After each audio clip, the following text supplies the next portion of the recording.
In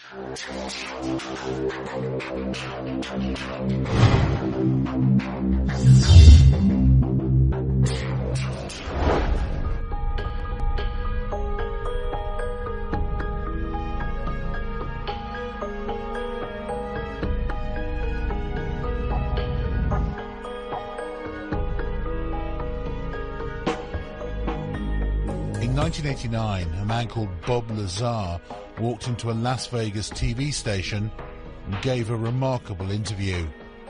He said that he'd worked out in the Nevada desert at a top-secret facility known as Area 51. He said he worked on a highly classified project, reverse engineering recovered alien spacecraft. His story was a worldwide sensation, and Area 51 became a household name, synonymous with UFOs, secret projects, and little green men. And yet, neither the US government nor its military have ever denied his claims, and they still don't officially confirm that Area 51 exists, despite satellite photos proving it does. Many dismiss Bob Lazar as a fantasist, and yet others see him as a whistleblower, exposing a government cover-up of UFOs and alien contact.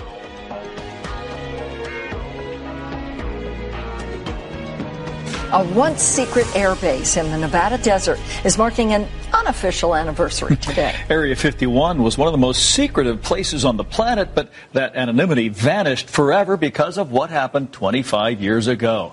A controversial electronics whiz told a fantastic tale during a TV interview, and the story still reverberates today. The I-Team's George Knapp played a part in what became an international sensation. He's here with an update. Setting the stage, Dave, you might not know this, but 25 years ago, a young anchor woman named Paula Francis and I were prepping for the 5 o'clock news when we learned that our scheduled live interview had canceled. We placed a call to aviator John Lear to ask if he could get a friend of his to fill the spot, a guy who reportedly worked out near Area 51 and had seen flying saucers out there. It sounded outrageous at the time, but that interview with Bob Lazar turned Area 51 upside down. We coaxed a reluctant Lazar into returning to Las Vegas to talk about it. I don't know. Sometimes I really do regret it, and I almost feel like apologizing to him, saying that, you know, I'm sorry I let things out. Can I have my job back? My personal opinion, based on comments I've gotten from the Deputy Director for Science and Technology at CIA, would seem to indicate that Bob was perhaps an unwitting participant in a program designed to introduce someone with a technical background to some elements of the UFO research projects going on out at the test site.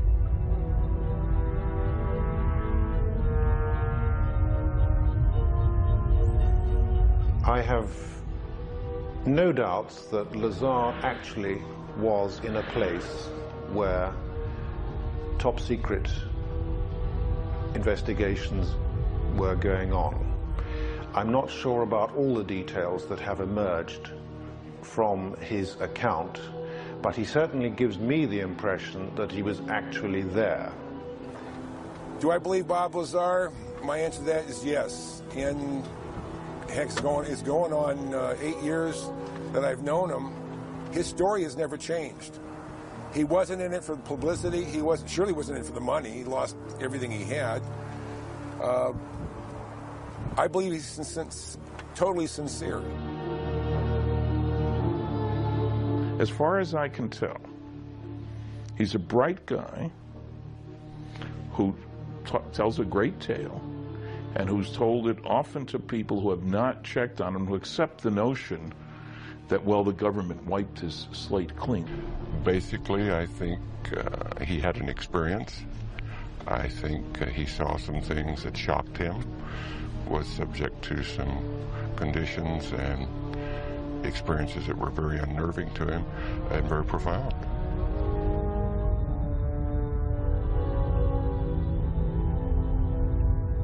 He said, you would love to see what's out there because it's like beyond science fiction. He said, and I wish I could talk to you about it, but I can't. And that's as close as he ever got to telling me anything that happened out there. You'll find many people who have seen these discs. Question is, where do they come from? Bob Lazar may be one of the few people who can tell us that they're from somewhere else.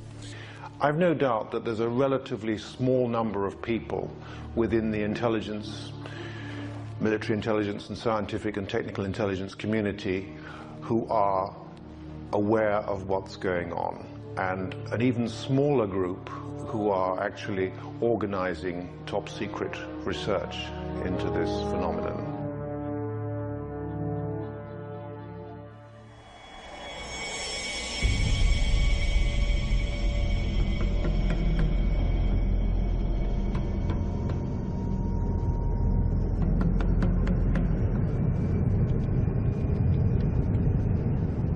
There's been an operating airbase out at the location known as Area 51 since the 1950s, when it was home to the CIA's top-secret SR-71 Blackbird spy plane.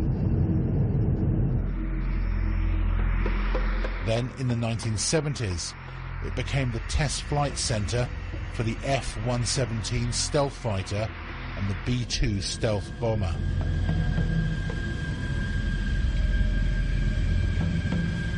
It's fairly public knowledge that we have a super secret facility in the mountains in northern Nevada, referred to as Groom Lake, Area 51 of the Nellis Air Force Base Test Range. It's also been referred to as Dreamland. This is an area that has been known but officially denied for many decades.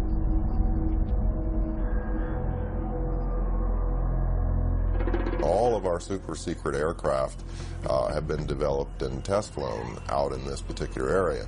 So it only makes sense that if you have something as sophisticated as a flying saucer and the related technology to that, that would certainly be one of the prime locations you'd want to go.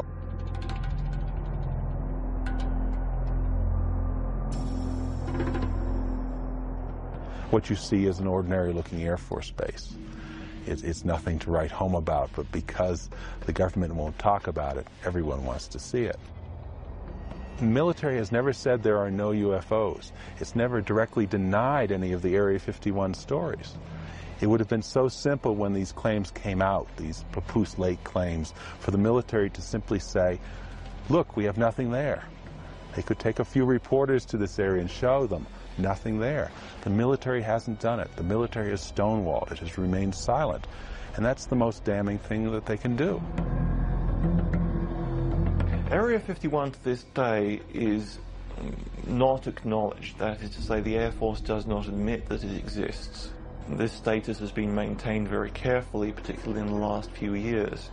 The puzzle is that the base has clearly been very active for quite a while, and you can see that there are about 700 to 1,000 people traveling from Las Vegas every day. So essentially the bulk of what has gone on there in the last 10 years has not emerged from the black. This airplane the program was terminated. The airplanes were put in mothballs for 20 years before they admitted the existence of the aircraft. There's programs that they're working on today that are 50 years ahead of anything that you and I can even conceive of, and that we may never see the light of day. Would you say it's America's most top secret military base? As far as an operational test facility, it's probably the most secret test facility in the free world, yes. So there is no question that the facility is there, that the government has said very little in the past about it. Now, the real question, I suppose, is, are there any flying saucers out there?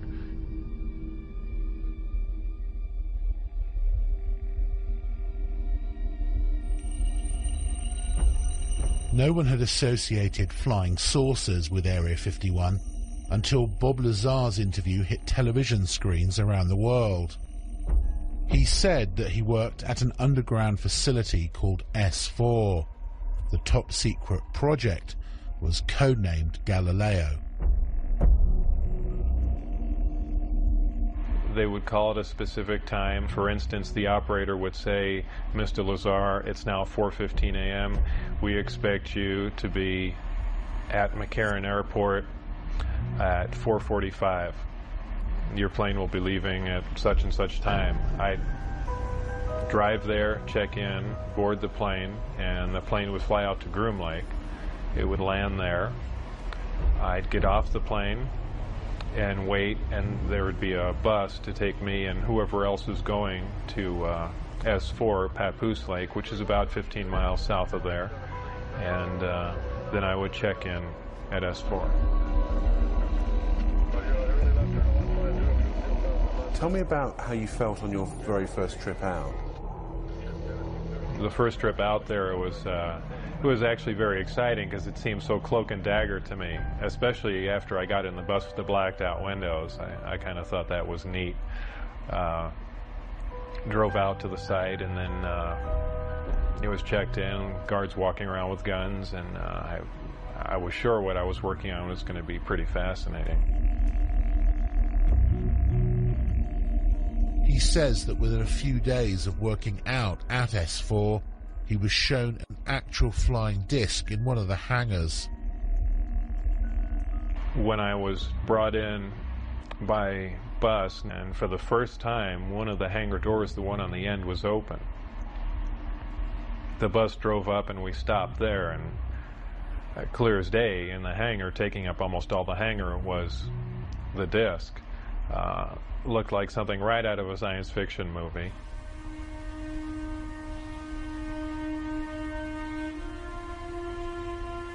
And as I walked in there, I thought, well, this is the new advanced aircraft we've been working on, and this is why people keep seeing flying saucers, because it's ours, and we've just been testing it, probably for all these years. And what color and size was it? It was a dull stainless steel, pewter gray, very unimpressive color-wise. About 52.8 feet in diameter and about 16 feet high. So was it actually a recovered craft that you were working on, or was it one that scientists had built as a mock-up of a recovered craft? Well, whether it was recovered, given, or what, it was not built as a mock-up. It was an alien craft built on another world. There was absolutely no doubt about that. Lazar claims that he was one of only 22 people who had something called majestic clearance to work on the craft itself. The whole aim of the project was to take these craft, or the one in particular that I was working on, and try and duplicate its systems and subsystems with earthly materials. The work that I did basically entailed back engineering the power and propulsion system, and I opted to start with the power, the reactor that ran the craft.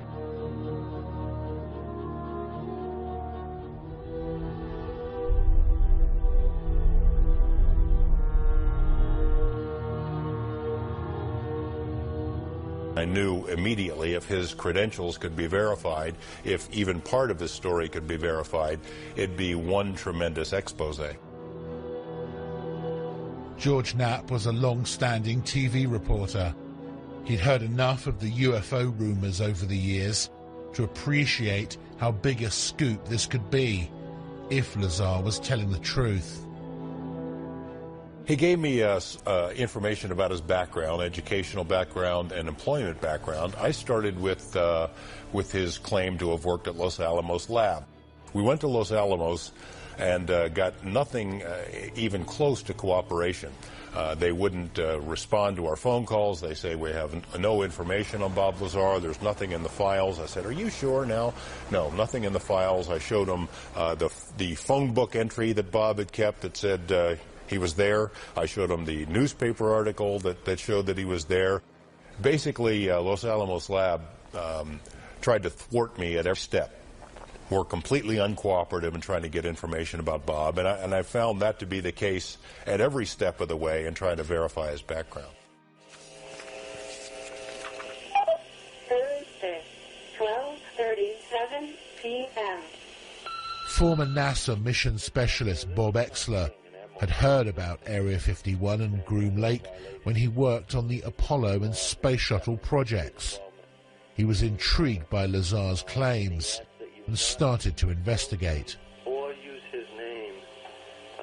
I did a variety of research relative to Bob Lazar. I actually met him. I obtained a copy of his what they call a W-2 form, which is one of the IRS documents associated with pay. His particular form indicated that he worked for the U.S. Department of Naval Intelligence. They informed me that it was a genuine document. It was not something that had been fabricated. There were a variety of numbers, contract numbers and so forth, issued on the document, which I was able to research, again finding that these were highly classified numbers. In fact, Internal Revenue Service ran into a brick wall when it came to trying to track down the actual employer associated with the document. And then again, with the Social Security Administration, we found that Bob Lazar's records had in fact been bleached clean. There was nothing there, in spite of the fact that the document clearly indicated that Social Security taxes had been taken out of his pay.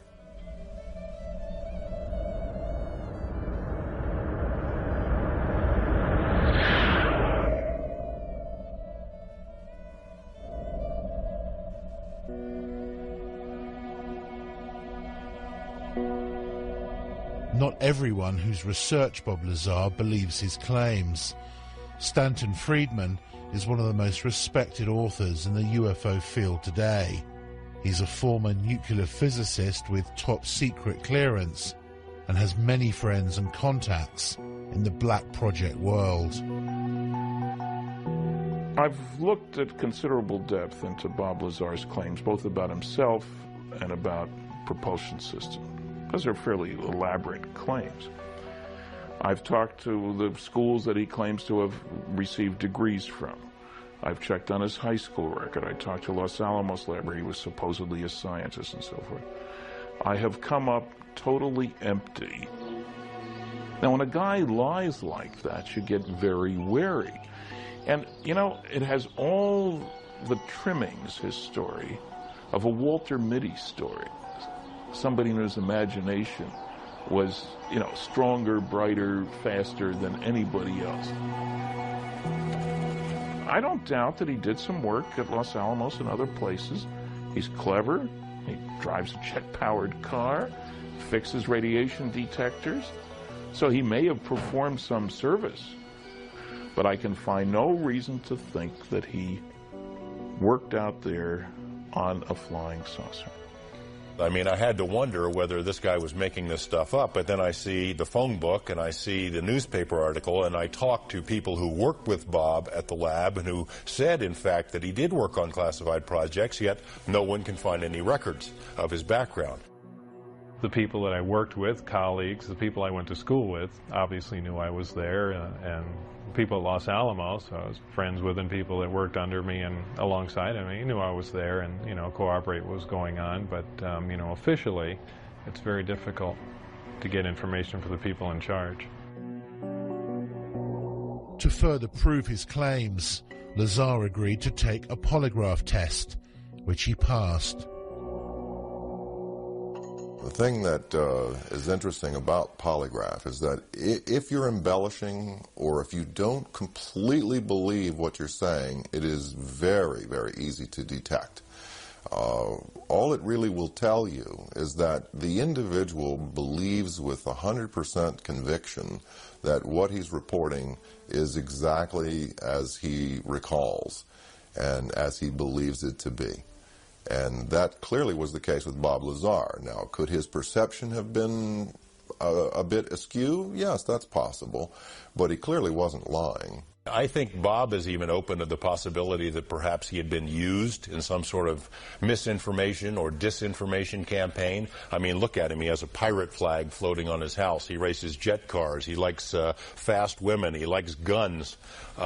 He's technically capable, so in that sense, he may be perfect for this kind of a program. Technically capable, scientifically knowledgeable, and yet completely discreditable at a moment's notice. If you wanted to test public reaction to a story about Area 51 and then suddenly discredit it afterwards, Bob may have been the most qualified person in the country.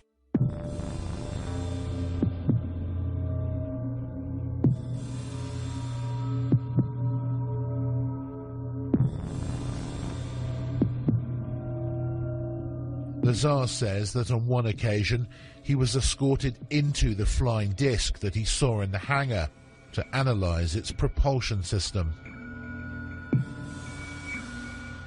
It was obviously made to be piloted by something smaller than the average human being, very cramped in there. What were the size of these seats that were in there? The seats were very small. I'd say about 1/3 to 1/4 the size of a normal human seat. A lot of people say, boy, it must have been exciting to go in there, and I always say it wasn't. It was a very ominous feeling. I know it sounds silly, but it's so unearthly in there. You have spoken to someone who's actually seen a UFO under a tarpaulin at Area 51. I have. I've spoken to several people who've seen UFOs or disc-shaped craft out there.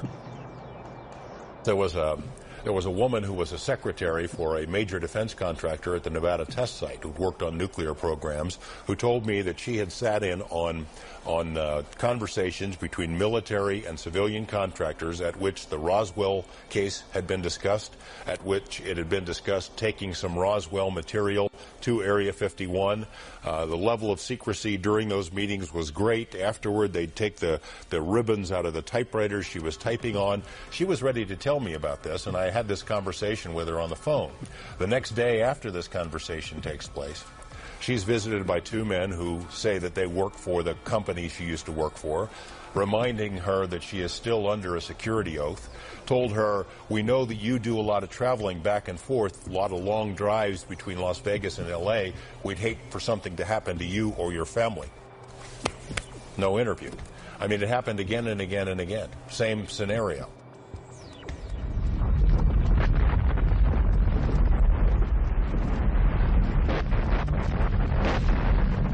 Lazar says that in addition to being shown inside the disc, he actually saw it take off from the lake bed.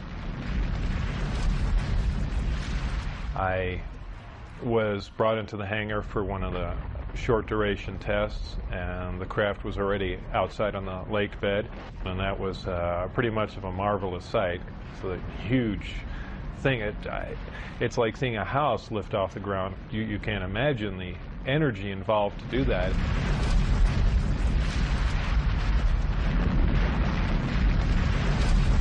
Because of the extremely high energy output and the fact that the outside of the craft is used as a conductor, that does ionize the air.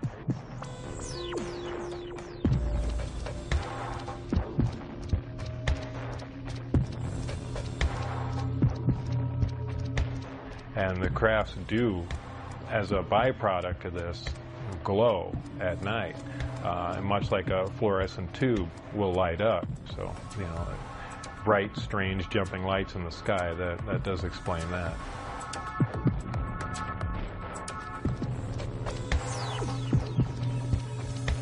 Would you categorically say there is no way that humans could have built the craft that you saw? Absolutely. I will categorically deny that. Well, I don't know. How exactly should I put that? I guess I can just say it straight out. There is no way that any government on this earth could produce that craft, period. And I defy anyone to argue that point.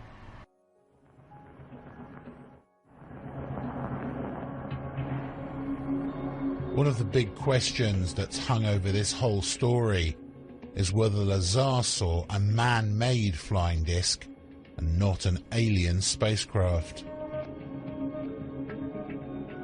A lot of these craft which are being developed in secrecy in the United States are tested at night, and one can imagine that seen through kind of half-closed eyes, something like an F-117 stealth fighter or a B-2 bomber, side-on or front-on, would look remarkably like, say, a flying saucer or a UFO.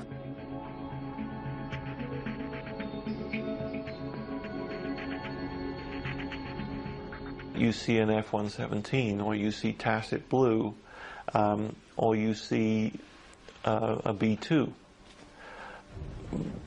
Particularly if you see it from some fairly unusual angle, you're going to have a very hard time relating that to conventional aircraft. Some of these things can look very strange indeed. So, you know, an unusual but decidedly terrestrial aircraft can certainly present the appearance of a disc from many angles.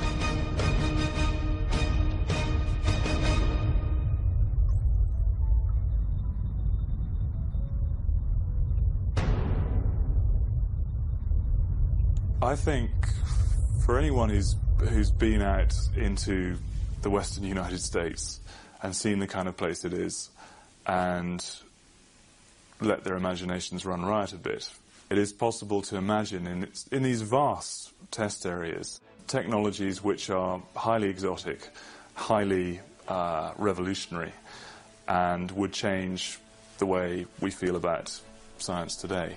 However, to say that is alien science derived from beyond this world, I think is something which is just, it is unbelievable. It's too much to absorb.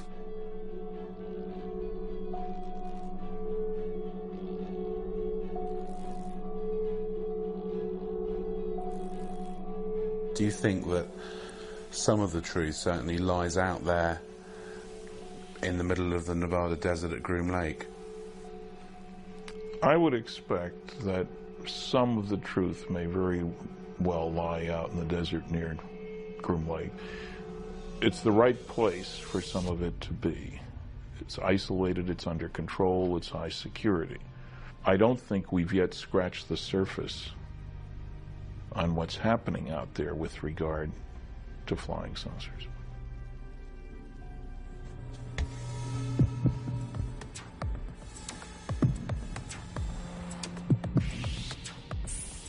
According to Lazar, the craft that they were secretly testing out in the desert at night used an exotic anti-gravity propulsion system. The reactor itself was an incredibly advanced system. This was an antimatter reactor. This is something we could only dream of having, something that could put out huge amounts of power that rivals several nuclear power plants running at capacity. What happens is a great gravity distortion is created, and you're essentially bending space toward the craft.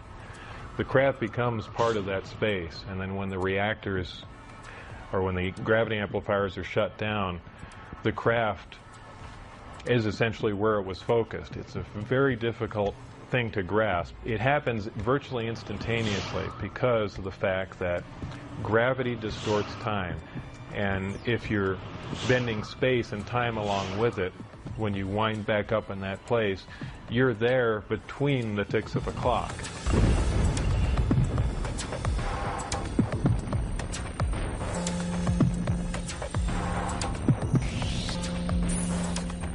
Looking at nighttime video films out in the test site area, We've seen video of craft that were luminous, that would move across the sky as if it was skipping a stone across water, or sort of a sewing machine effect. What we see across the screen are a series of lights, of dashes of light, as the object moves from point A to point B.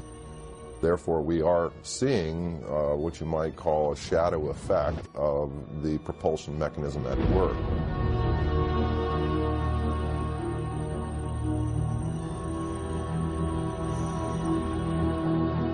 Bob Lazar is not the only person who's come forward and claimed to have worked out at the base on flying discs.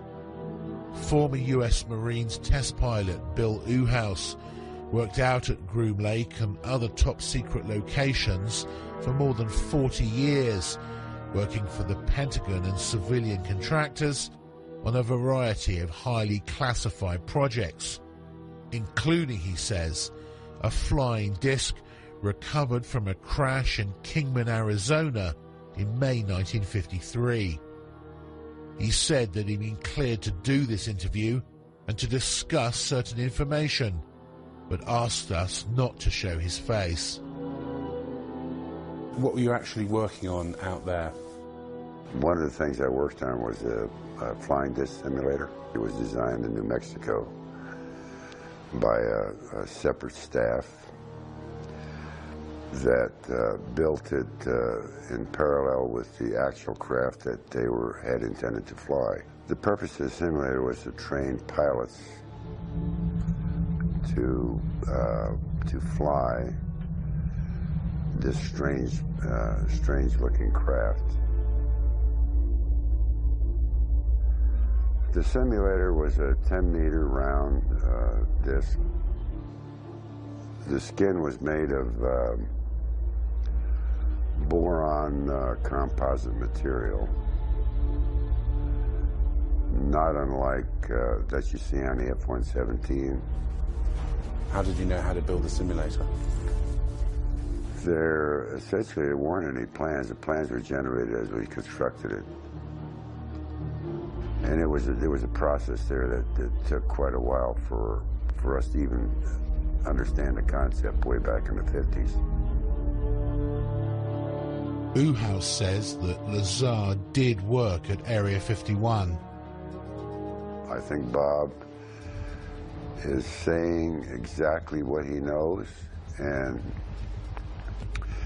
I know a little bit about Bob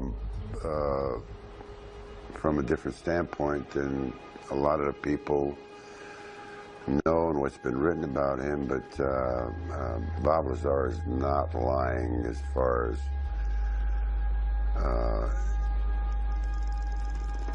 his place and position and the activity he was involved with at the time, although some of it, he couldn't recall, but there's a lot of reasons why Bob was hired, number one.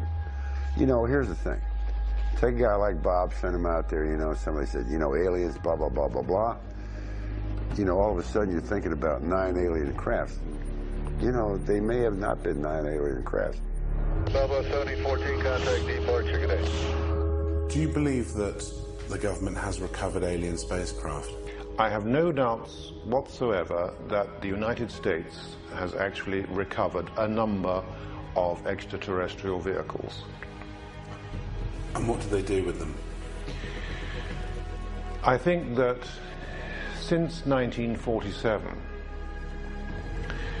there have been efforts to try and duplicate the technology, what is referred to as reverse engineering. And I don't know how far they've got, but some reports indicate that we've actually been test flying within a limited area actual alien vehicles or terrestrial vehicles, United States vehicles, which have been made using alien technology. Could these not just be military aircraft?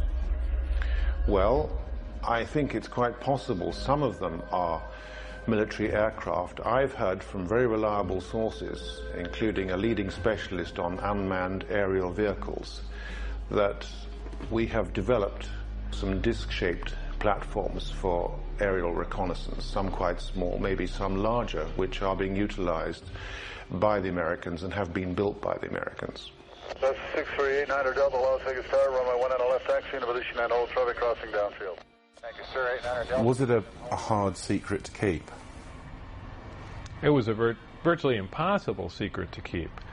But I did play by the rules, and it caused a lot of problems. It caused problems in my family life. I mean, imagine being married at the time, and, you know, you get a call, you know, perhaps at night, and a strange voice on the phone. Okay, you disappear, you can't tell your wife who it was on the phone, where you're going, and you come back, you know, sometime early in the morning. I mean, what is she going to think?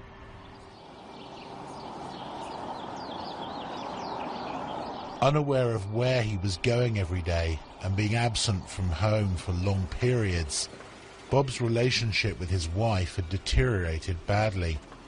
This was seen as a potential security risk out at the base. My wife was having an affair with someone else, so they viewed that as a potential emotional instability, and they no longer wanted me coming out until things were cleared up, either for it, you know, it to break up or heal or whatever. But they, that's what put the brakes on everything there. And did they then stop calling you? Did you get very frustrated about that? Yeah, then I began to wonder, boy, now they've given me all this information and everything's come to a dead stop. What's going on? And that's when I began to be concerned, and then that's when I said, you know, now it's becoming important that some other people know what was going on. As the silence turned from days to weeks, he finally decided to tell his wife and closest friends just what he'd been doing. Were you aware of the security implications? I was quite aware of what could happen, but I was also aware that these guys would go to any extent to keep their secret, and certainly not have someone that was on the inside running around. And I didn't think it was beyond them at all to make me disappear. Whether I mean, who knows? I know it sounds more like a movie, but I didn't think it was beyond their capability to kill me, just to stop the word from getting out. Bob knew the test flight schedule for the discs and took his wife, his best friend Gene Huff, and another friend John Lear out to the desert near the base on a Wednesday night in March 1989.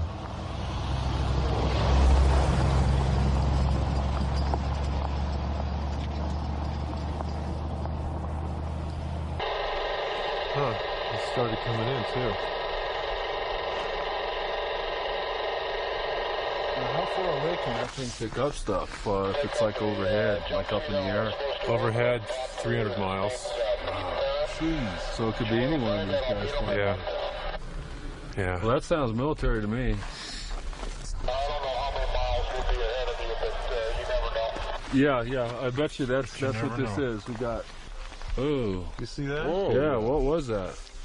Did you see that light just come on over there? I was looking right at it. Yeah. Here, let me check it out. Well, that was a shooting star. Right above it was a meteor, too. No, there's a steady light. No, it's a steady light that just came on. Without any kind of... No, this one right over the range here. It wasn't there, and then I was looking right there, and it blinked on. It's very bright. That's brighter than a star. Yeah.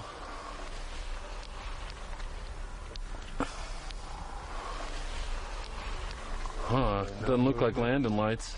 We got the lights clear now, sir. We figured out what the problem is, and whatever that heading is, we're ready for it. Huh, interesting. Okay, just changed course. Oh. White light? Yeah. Yeah, he's coming at us. What did you see when you were out there? Shortly after the flight time that I had recorded, white light came up. Well, not a white light. It was actually more of an amber light.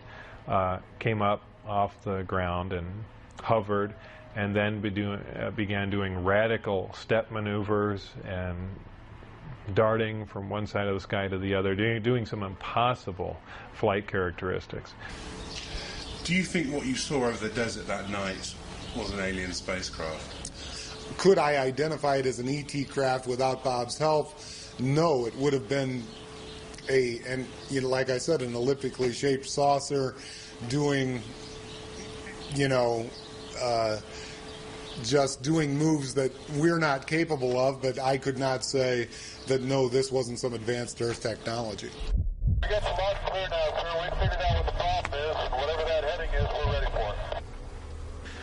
That would be a UFO. It's not blinking. It's not conforming to any sort of FAA lighting regulations. And there you're looking at it. That's like a typical UFO. If it was red, it would be real typical, because that's what most people report, is red lights like that are solid colored. I don't think that's landing lights because it's curved already and we're still looking at it. Looks like he's curving back. Here he comes. That is a typical military UFO. There you go.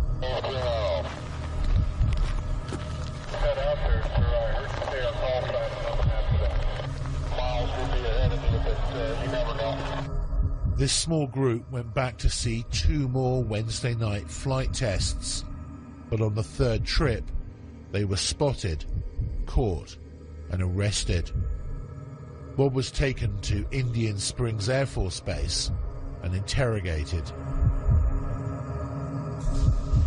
That interrogation was about as intense as you can possibly get, right stopping short of shooting me in the head. What were they saying to you? Everything up to and including that, we can absolutely kill you right now and there'd be no one looking for you at all. And I mean, everything. They threatened my wife. They threatened to kill my wife. They said they'd stop at nothing. They said they thought they made that very clear. They couldn't believe that I had taken anyone out there to show them that, much less left with information like the flight test data, and wanted to know what else I had said, who else I had told specifically. They were crazy. They really were. They were completely out of control.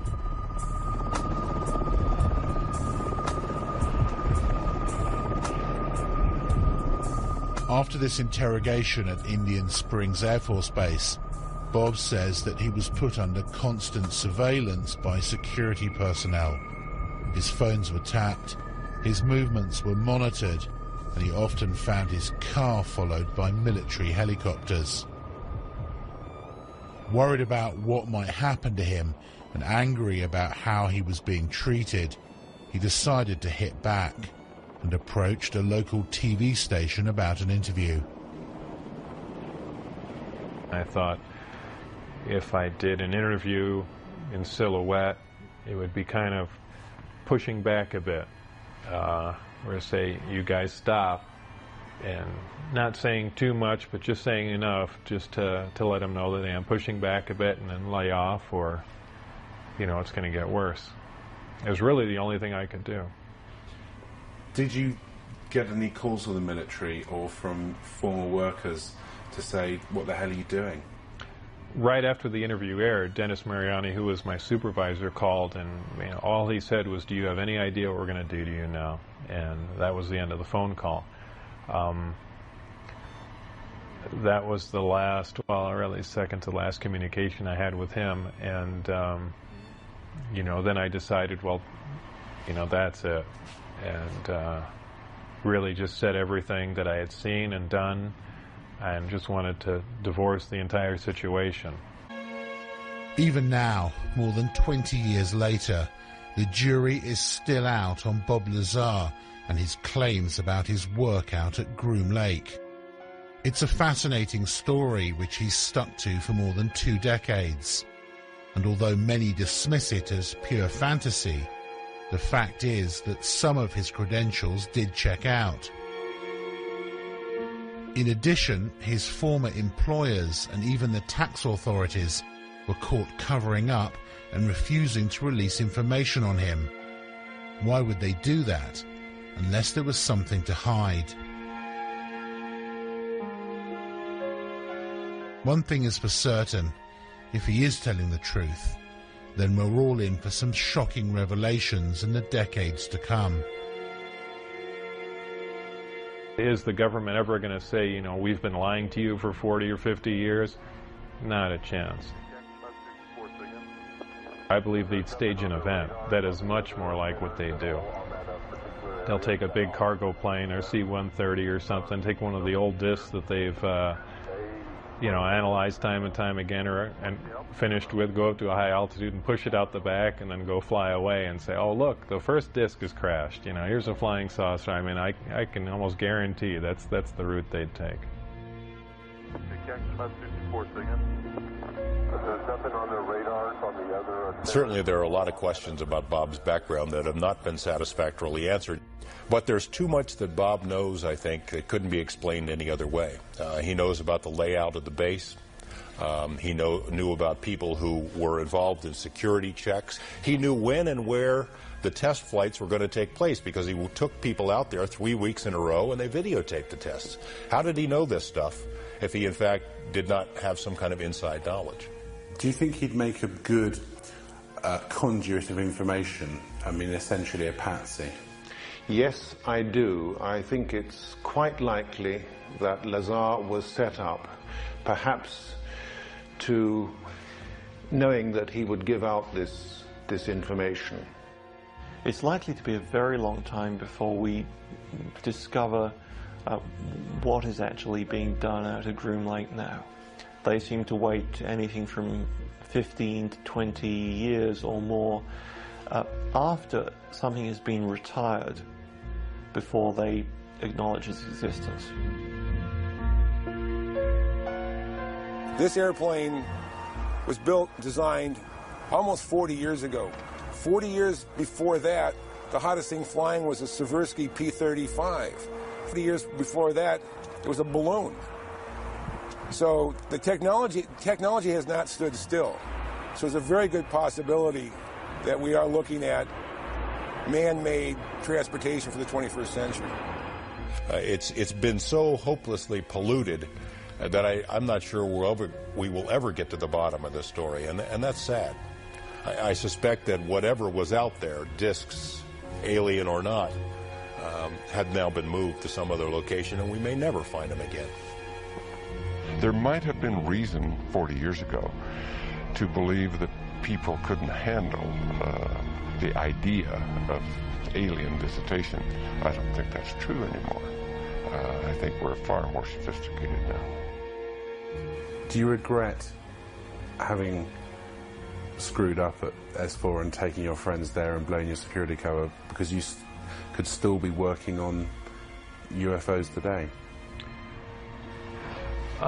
Yes and no. Yes, at times I'd like to be able to go back in time and played along with the game and not have done anything, and perhaps to this day still be working on them, because I did feel privileged and it was fascinating work once you can get around all the oppressive military security. And maybe we would have stumbled on something, and it would have been fascinating.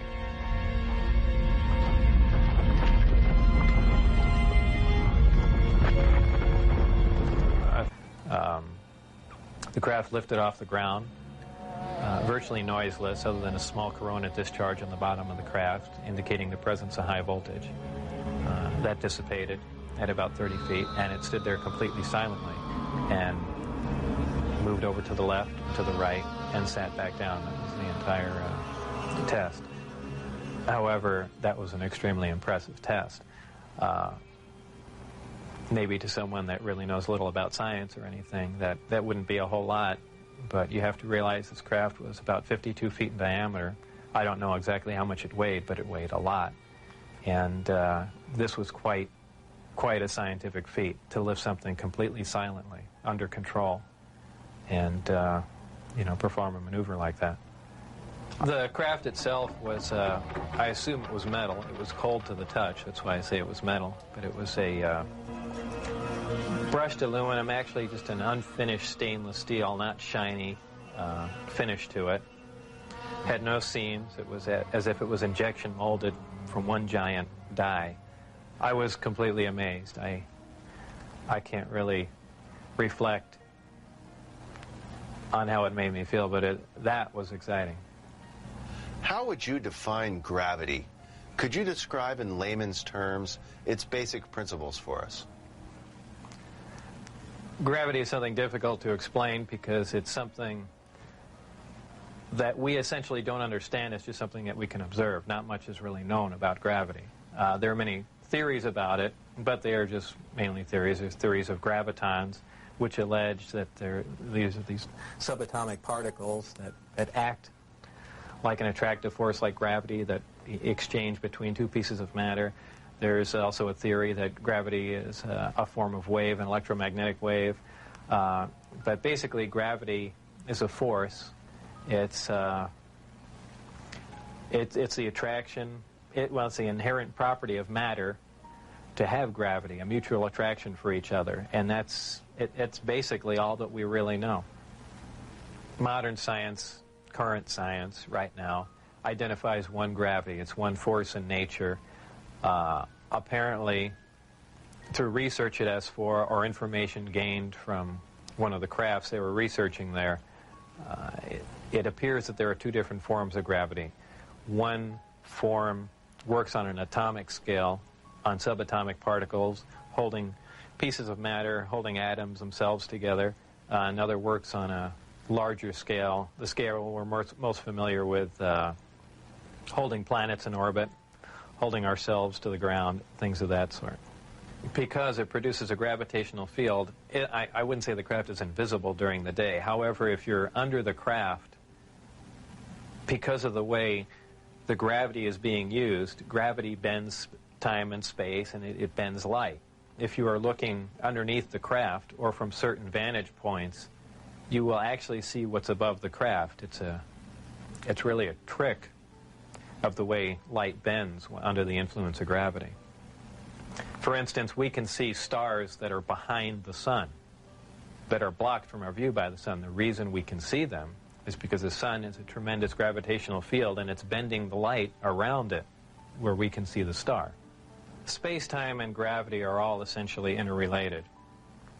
They all act on one another. Gravity bends space. Gravity also distorts time. When you vary one, you essentially vary the other two. If you, as an example, if you have a massive body, say a planet or something that's making a lot of gravity, producing a lot of gravitational waves, if you will, it distorts space. It bends space to it. It also slows down time. These things aren't theories. We know them to be true. We cannot artificially create this because we can't create gravity. But this is how they're all interrelated. With traveling at the speed of light, there are several problems traveling at the speed of light. Just a couple of them are the fact that as your speed increases, so does your mass proportionally. In other words, the more energy you put in to go faster begins to slow you down by the fact that it's converted into mass. You have other problems like just traveling at such an extreme velocity, navigational problems, the fact that you might run into little tiny micrometeorites at speeds like this. They would undoubtedly destroy your craft. There's just a whole host of problems that you're going to run into just attempting to do something like that. Aside from the fact the amount of energy required to accelerate to the speed of light is horrendous. Could you briefly describe Project Looking Glass and Project Sidekick for us? Project Sidekick was another project going on with Galileo. Galileo was the project that I was involved in. Sidekick dealt with any of the weapon potential of the craft, whether or not the craft had a weapon in it or could it be used as a weapon, but it had something to do with some sort of particle beam configuration where the gravity generator can be used as a lens to focus a weapon of some sort, similar to the SDI device we were working on in the 80s, but with the potential of a focusing device using the gravity generator. And Project Looking Glass? Project Looking Glass dealt with the distortion, the fact that there's a time distortion, essentially looking back in time, and by that I do not mean looking back years ago to see the wagon train days. They're looking for distortions that are milliseconds in time, and what that was used for, I don't know, but that was just observing the time, the time distortion, time dilation phenomena of the craft in operation. What is element 115? Is it found here on Earth, or is it strictly an extraterrestrial material? 115 is strictly an extraterrestrial material. It probably occurs naturally in some other places, maybe other star systems. Some people not familiar with science or chemistry say, well, that's ridiculous. All the elements occur on Earth, but that's not true. There are elements on the periodic chart that aren't found on Earth. I believe the Heavy Ion Research Lab in Darmstadt, Germany, has reached element 112 recently. So 115 isn't that far away. And when they synthesize it, it's not like they're making a couple ounces of it. They're talking about 1 or 2 atoms of it. To make any usable quantity of a heavy element like that is virtually impossible. Element 115 is in the top of the reactor. And the base of the reactor apparently is a small, something similar to a cyclotron. It's a particle accelerator. A particle is accelerated to high speed and then deflected up a small tube, and it's aimed at the 115. This transmutes the 115, similar to the way we do that in a normal particle accelerator. This causes a reaction, a radiation emission that we really haven't seen before. It produces antimatter. This antimatter is guided down a tuned tube and reacts with a gas. When matter and antimatter react, they convert to 100% energy. This energy is converted, heat energy, is converted to electrical power in the reactor itself. This is done through a thermoelectric converter. And this electrical power is used to power other subsystems on the craft, though there is no wiring, as we would know it. Also, that's almost a byproduct of the reactor. The reactor also sets up a gravitational wave from the 115 being bombarded. This gravitational wave was present at the top of the reactor and is essentially guided in the same way microwaves are guided, through tuned tubes. And this goes to their amplifying cavities and through the projectors that are in the bottom of the craft. With the gravity generators running, is there thermal radiation danger to the crew? There is no thermal radiation while the reactor is running. The thermionic generator is 100% efficient, which is in violation of the first law of thermodynamics. But in fact, it works. Element 115 is stable. And for those familiar with chemistry, we know that elements with higher atomic numbers have shorter and shorter half-lives. However, when you reach a certain point, they call it the island of stability. There is a place, and we've theorized this for a long time, somewhere around 114 to 116, there should be an area in there where the nucleus of the atom is geometrically stable, with protons and neutrons, where it no longer decays. It's not radioactive. 115 is, in fact, this element. In fact, it does occur again somewhere around element 247. Of course, we're nowhere near synthesizing that. We can only, predict things like that. But that's where 115 is. Did the aliens, give us element 115 in large quantities? Whether or not it was given to us, I can't answer that question. However, I was told that we have 500 pounds by one of my co-workers. How it was obtained and where exactly it came from, I don't know. Whether it came in one of the crafts or it was separate cargo somewhere, anyone can speculate. But I was told that was the figure. You were able to get away with a sample of element 115. How much did you get away with? No comment. Several nighttime test flights, unofficially, while off the base. What did you see? The test flights I saw off the base, actually the best test flight was witnessed by my friends who I had brought out there. At the exact moment the craft was hopping around and doing some really impressive maneuvers, I had turned around and I think was looking for the video camera or something to that effect. But I missed some of the most impressive maneuvers. But the craft was similar to what was done before that I had seen close up, other than the fact that it went above the mountain range, moved a much greater distance at a much higher rate of speed. How were you able to find out about the test flight schedules? The test flight schedules were told to me, specifically because I was probably going to have to be present during those times. And at that time, the test flights were taking place on Wednesday nights. And from what they said, that was because that was statistically the least amount of traffic in the area. And that's all that they were concerned about. Does the propulsion system release any sort of discharge or exhaust? There was a high voltage discharge on the bottom of the craft, but as far as there being an exhaust, there was none. Why did they appear as glowing balls of light in the night sky? Well, that's kind of the same reason why a neon light or a fluorescent light lights up. What you're dealing with is a high energy source in essentially a gas atmosphere, oxygen, nitrogen. And when you apply enough energy to a gas molecule, they emit photons, they emit light.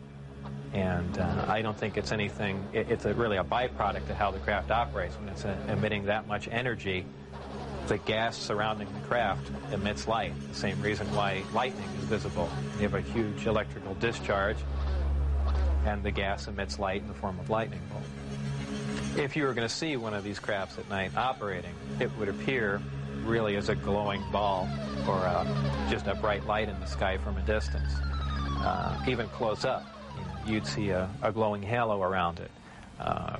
This is typically what you'd see in your normal UFO sighting, if you've heard them a lot. However, keep in mind that lights in the sky are caused by much more common things than flying saucers. Tell us a little more about the aurora you witnessed taking off out of Area 51. It was a large craft, and the one glimpse I got of it was from the rear, and it had two huge square exhausts with vanes in them. And it was just, it sounded more like a rocket than a jet. I don't know. I even think he did mention that it was liquid methane powered, but there again, you know, working on the disk technology, I really could care less what was rolling around at Area 51, but it did catch my eye. As a result of going public, have there been any attempts made on your life? One day when I was getting on Interstate 15, driving down Charleston Boulevard, a car came up alongside of me, and I thought he was just trying to race me to get on the freeway. This was after I had left the project. It was a white, boxy-looking car. Exactly what make and model, I don't know. But I accelerated to get on the freeway to go fast, and there was a gunshot, and the back of the car was hit, and I skidded off into the median. And I stopped, and I was frightened, and I just stood there because I thought the guy was going to be alongside of me and just shoot me. I had nothing to do. I was essentially paralyzed with fear, and I waited there, and then nothing else happened. And do I know it was a government agent trying to kill me? No. Could it have been a drive-by shooting? Maybe. You know, so it wasn't. I mean, it was an attempt on my life, but by who specifically, I don't know. Though I was threatened before I had left, that they threatened my wife's life and my life, so I can only put two and two together and say that they were kind of pissed at me. In an earlier interview, you had mentioned that they had put a gun to your head. Tell us about that. That was after we were caught out when I had the test flight schedule, and I brought some friends out to show them the disc test. We got caught out there, and the following day I was debriefed down at Indian Springs Air Force Base. And I was in the room with the security guards that caught us, my supervisor and some other people and some of the security personnel. Yeah, they were essentially grilling me about security and, you know, how could I possibly bring people out there, and I guess I wasn't as responsive as they would like, and they got in my face, and one of them pulled the sidearm out, you know, just pushed it against me. Have you maintained any contacts with your colleagues out at S4? No, I never heard from anyone other than for a very brief time after I left. Dennis, who was my supervisor, did try and make contact with me at the meeting place was the Union Plaza Hotel, and I took a friend of mine, Gene Huff, down there, and another friend, a former colleague and scientist from Los Alamos, and we saw him, but I also did recognize some security personnel walking around there from S4, so whether or not it was a setup or what was going on or he was trying to talk to me, we never found out, and we left. It just was a real strange situation. I never heard from him since. As we enter the 21st century, how has your experience changed your beliefs? Well, if you want to word the question, how are my opinions changed, I would say considerably. Before I was at S4, I was more or less one of the guys that thought, you know, all these government conspiracy and UFO buffs and things like that were complete lunatics. I even remember before I was involved there, a friend showed me a little newspaper clipping. It said John Lear was giving a lecture who was touting that aliens from another world came to Earth and there's 70 different species. And I remember laughing on the phone that this guy had lost his mind. And I was also under the impression that, you know, boy, the government's all for the people and they, you know, they're out here to protect us and all that. You know, after the experiences I had there, everything is completely turned around. You know, the government is doing everything but looking out for us. I mean, the only thing they're looking out is for themselves. You know, obviously the ET craft do exist. Something had to build them, so there must be aliens. And since there are, and the craft are there must be some sort of factory and an entire civilization somewhere. And if in fact that is true, and it apparently is, then there must be others. Actual crafts and technology from another world. And that's probably the most important event in history. It kind of moved from science fiction into reality in my mind. And it really just, I guess, opened my eyes. Let's go! Whether or not we can duplicate them. If we can understand what a device is or how something operates or what its physical makeup is, that's great. But if we can't duplicate it, it's useless to us. So there's really two phases to the project going on there. It's understanding what we're looking at, and then once we understand it, is can we duplicate it with earthly materials and earthly technology? And, you know, unless we've got a handle on both of them, all that technology is useless to us. And if it turns out we can't do that, all we have is one single prized possession that we have to take care of, and that's it. After all that's been said and done, would you do this over again? What would you do differently? I would probably have played along for a longer time. I would like to have known a little bit more about the technology and probably kept quiet if I could have.